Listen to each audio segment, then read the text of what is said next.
Here I'm going to get back to where I left off in the last video, finishing that upper cove on that detailing. And then it's going to be time to start cleaning up some of these surfaces that I've just created. Quick mark to mark the bottom of that.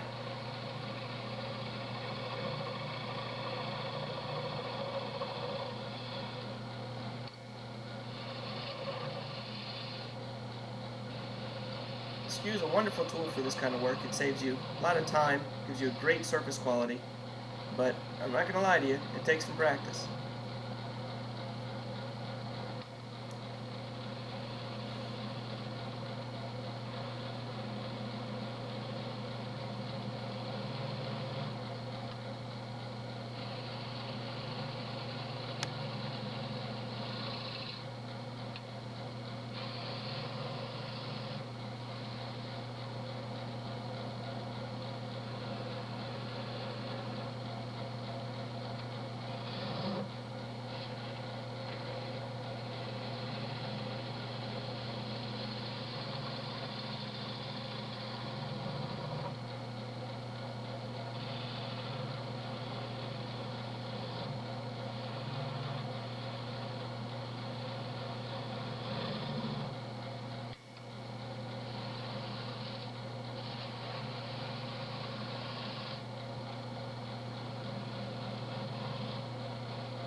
Now that I've got all those details surfaced, I got to come back in and remove some more material for this upper part of the vase.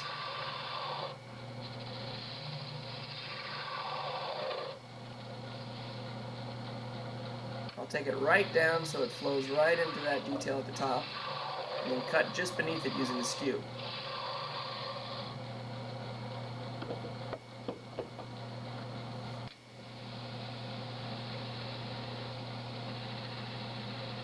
That little mark I made earlier at the bottom of that cove detail is going to act as a nice stop for me here and give me a real clean transition.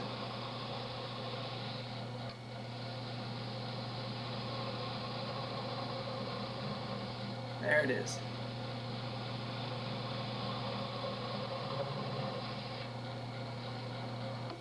Once I've got that established, I generally like to go back in and reform these coves just a little bit to make sure they flow very nicely with the rest of the details.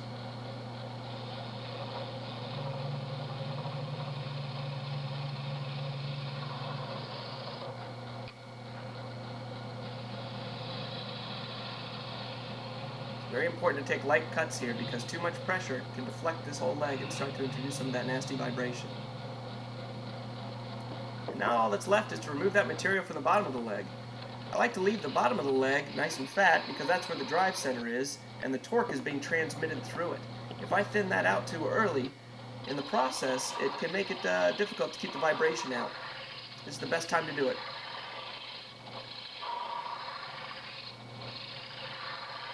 Going to go for a nice even taper here, and you can see that I'm breaking the rules.